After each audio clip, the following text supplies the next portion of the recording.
میرے آقا حضور علیہ السلام پھر ان کے خلاف کئی آیات نازل ہوئی کہ منافق ہیں، یہ ہے وغیرہ وغیرہ.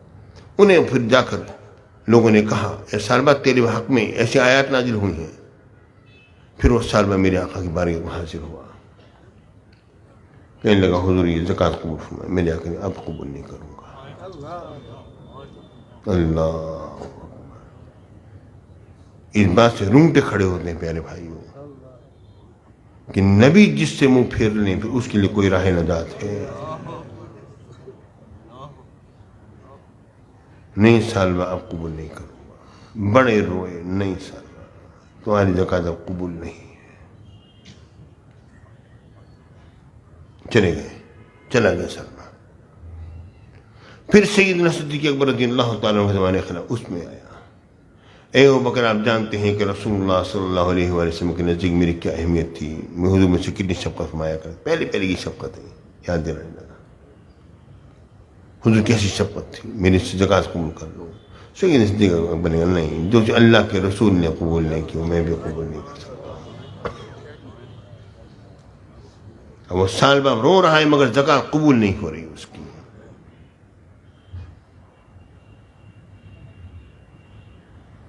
حضرت عمر بن خطاب رضی اللہ تعالیٰ عنہ کے زمانے خلافت ہے. حضرت عمر بن خطاب آپ نے کہا نہیں سالبہ تیری زکوٰۃ قبول، تیری زکوٰۃ نہ حضور نے قبول کی نہ حضور کی اور حضور کے خلیفہ نے قبول کی، میں کیسے قبول کر سکتا ہوں.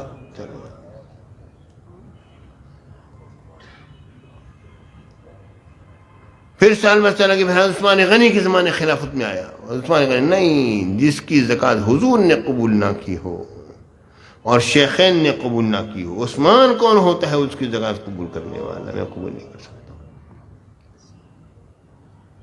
پیارے بھائی آپ اندازہ کریں کہ حضور علیہ السلام نے پیسے کی پہلے کس طرح روکا تھا. حضور جانتے تھے اور حضور سمجھتے تھے کہ کیا معاملہ ہونے والا ہے. حضور سب کچھ جانتے ہیں.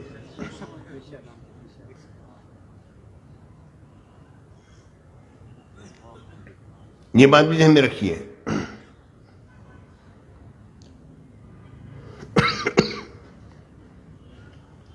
کہ اللہ رب العالمین آزماتا ہے، مال دے کر آزماتا بھی ہے. رب العالمین بھوک سے بھی آزماتا ہے، مال دے کر بھی آزماتا ہے.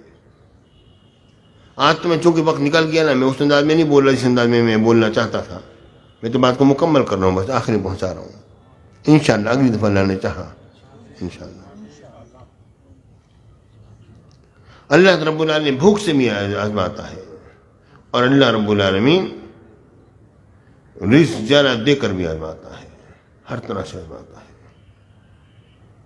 بخاری مسلم حدیث پاک آتی ہے، سیدنا ابو ہریرہ رضی اللہ تعالیٰ فرماتے ہیں کہ میرے آقا رسول اللہ صاحب اللہ صلی اللہ علیہ وآلہ وسلم نے فرمایا بنی اسرائیل میں 3 شخص تھے، ایک کو برس تھا، دوسرا گنجا تھا، تیسرا اندھا تھا. پروردگار نے ان تینوں کو آزمانے کے لیے، امتحان لینے کے لیے ایک فرشتہ ان کی طرف بھیجا.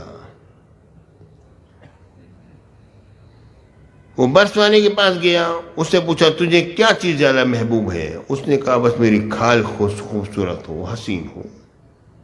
اور مال میں تجھے کیا چاہیے؟ اس نے کہا مجھے تو اونٹ بڑے اچھے لگتے ہیں. اس کو ایک حاملہ اونٹنی دی گئی. اس حاملہ اونٹنی میں برکت ہو گئی اور اس پر فرشتے نے ہاتھ پھیرا، وہ تو بڑا خوبصورت جلد والا ہو گیا. دوسرے کے پاس گیا، گنجے کے پاس گیا، ہاں جی تجھے کیا چیز اچھی لگتی ہے؟ اس نے کہا لوگ میرے اوپر ہنستے ہیں، میرے بڑے خوبصورت بال ہوں. اچھا مال میں کیا چیز پسند ہے؟ گائے پسند ہے. اچھا ٹھیک ہے، اس کو پھر ایک مال میں گائے دی گئی، ہم لگا دی گئی. ہاں اس مال میں برکت ہوگی. ہاتھ پھیرا، بے اتنے خوبصورت بال اس کے اگائے. پھر فرشتے کو بھیجا اندھے کے پاس. اندھے سے کہا ہاں بھائی تمہیں کیا پسند ہے؟ اس نے کہا میری یہ آنکھیں پسند ہیں، میں دیکھوں اللہ کی مخلوق کو، میں مشاہدہ کروں. فرشتے نے ہاتھ پھیرا، آنکھیں صحیح ہو گئی. ہاں کون سا مال پسند ہے؟ مجھے بکریاں بڑی پسند ہیں. اس نے جناب اس کو بکریاں دیں اور کہا کہ جاؤ اس حاملہ بکری برکت ہو گئی.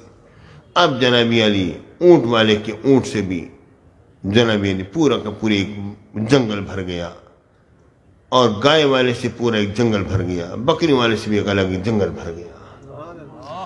اب رب العالمین نے اس فرشتے کو دوبارہ بھیجا، اب تم جاؤ۔ اب مال آ گیا ان کے پاس، خوب عیش کر رہے ہیں، جاؤ تم جاؤ۔ اب وہ اس برس والے کے سامنے برسی بن کر گیا کہ اس کو برس کی بیماری تھی، کوڑھی بن کر گیا، مجھے کوڑھ کی تکلیف ہے۔ کہا کہ مجھے کچھ اللہ کے نام پر کچھ دو، میں ایک مرد مسکین ہوں، میں سفر میں ہوں، بے وسیلہ ہوں، میں سفر منقطع ہو گیا، پہنچنے کی صورت میں آج مجھے کوئی صورت نظر نہیں آتی، مگر اللہ عز و جل کی مدد ہو اور اس کے بعد پھر تیری مدد ہوگی تو پہنچ پاؤں گا۔ تو اس نے کہا جس نے، پھر فرشتے نے یہ بھی کہا، جس نے تجھے بڑا خوبصورت چمڑے سے نوازا ہے اور مال عطا فرمایا ہے، اس میں سے مجھے ایک اونٹ دے دے، ایک اونٹ کا سوال ہے۔ اس نے کہا کہ ایک اونٹ کا سوال ہے، یہ بڑا مشکل سوال ہے، بہت میرے پر حقوق ہیں اور میرے سے بڑے مسائل ہیں، یہ میں دینا میرے ممکن نہیں ہے۔ اس نے کہا کہ میں تجھے پہچانتا ہوں، کیا تو پہلے کوڑھی نہیں تھا؟ تیرے ہاتھ پاؤں گلے ہوئے نہیں تھے؟ تو برسی نہیں تھا؟ تیری جلد خراب نہیں تھی؟ لوگ تجھ سے گھن کرتے تھے؟ اور پھر اللہ نے تجھے مال دیا۔ اس نے کہا یہ مال تو میرا نسل بعد نسرین کا ہے، میں باپ دادا سے میں ایسا امیر چلتا چلا آ رہا ہوں، یہ اب کی بات کو تھوڑی ہے۔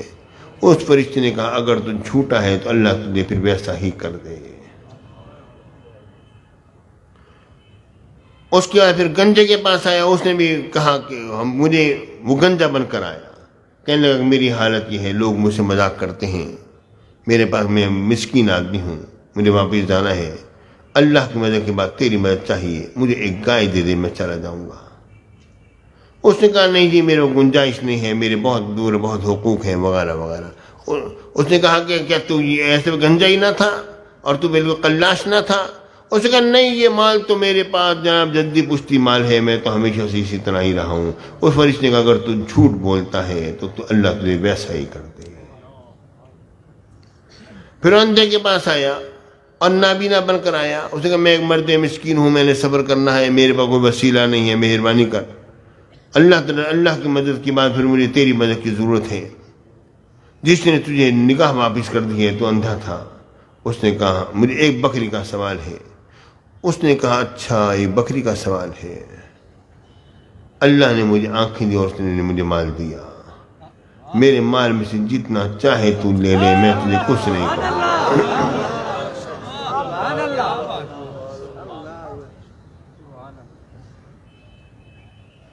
اور میں تجھے کوئی مشقت میں نہیں ڈالوں گا کہ میرا اتنا مال کیوں لے کر جا رہا ہے، یہ اللہ کا دیا مال ہے، میں تو اندھا تھا، مجھے رب نے مجھے آنکھیں دی ہے۔ اس نے کہا یہ مال اپنے پاس رکھ، مجھے تیرے مال کی کوئی ضرورت نہیں ہے۔ پیارے بھائیو، پہلا ویسا ہی ہو گیا، دوسرا ویسا ہی ہو گیا، اور تیسرا جو ہے وہ شہنشاہ بن گیا۔ اللہ کی راہ میں مال خرچ کرنے کا بڑا ثواب ہے اور بڑا اجر ہے۔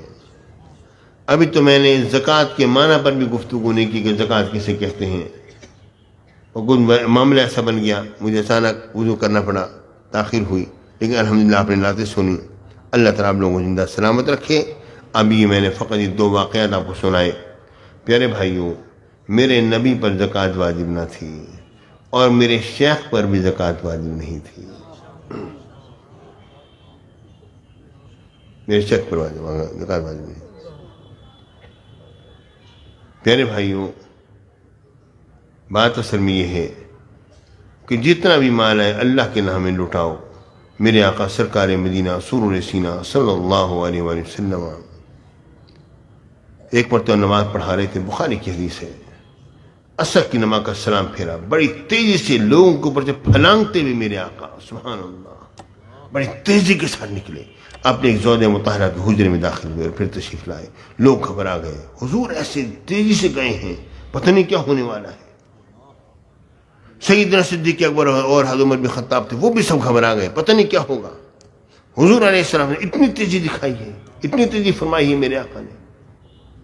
میرے آقا وہاں پہ تشریف لائے تو میرے آقا نے فرمایا میرے اس گھر میں مجھے دوران نماز یاد آیا کہ سونے کی ٹکڑی رکھی تھی، مجھے پسند نہ تھا کہ سونے کی ٹکڑی میرے گھر میں رات گزارے. پیارے بھائی، آج کل کا عالم یہ ہے کہ ایک گھر میں اتنی دولت ہے کہ پہلے پورے خاندانوں میں اتنی دولت نہیں ہوتی تھی، لیکن آج بھی وہ گھر بڑا غریب ہے. آپ دیکھ لو، بڑا غریب ہے. جو کچھ بھی آئے اللہ کے نام پر دینے کا عہد کر لو. جو کچھ بھی آئے اللہ کے